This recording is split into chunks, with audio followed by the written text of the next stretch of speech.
Hello again.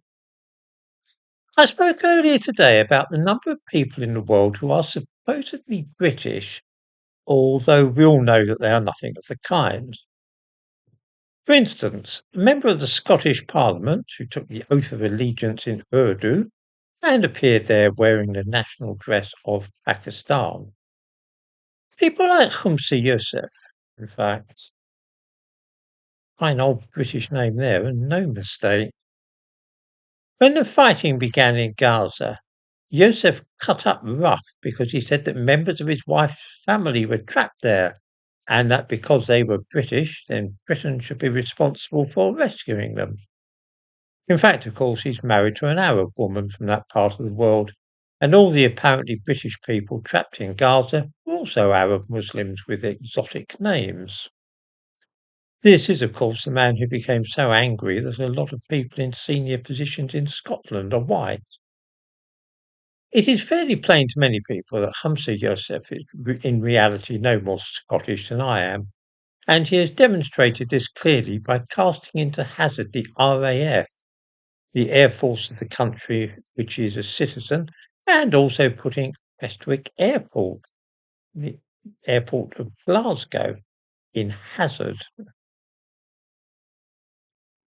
Prestwick Airport, the civilian airport for the Scottish city of Glasgow, keeps afloat financially by renting out facilities to the Canadian and American Air Force, allowing military planes to land and take off there.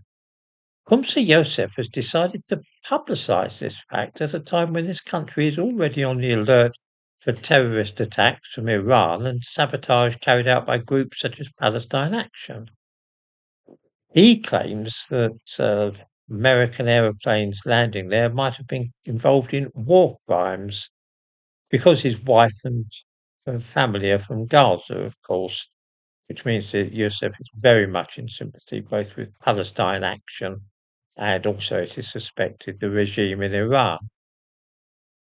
This is bad enough that he's drawing attention to the fact that anybody wishing to attack planes of the American Air Force might find them at Prestwick Airport. There is much worse.